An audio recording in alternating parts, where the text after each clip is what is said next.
नारियर से भाभी जाए दी ससुरावा, पियवा हमार बड़ी मान ले। अरे नारियर से भाभी जाए दी ससुरावा, पियवा हमार बड़ी मान ले।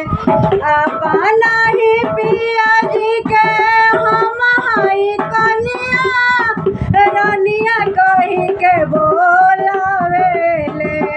अपना ही पिया जी के हम हाई कनिया, रानिया कही के बोलावेले।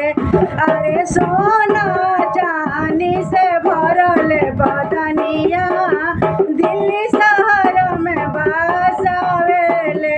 अरे सोना चांदी से भरल बदनिया, दिल्ली शहर में बसावेले। अरे नैहर से भाभी जाए दी ससुरवा, पियवा हमार बड़ी मान ले। अरे नैहर से भाभी जाए दी ससुरवा।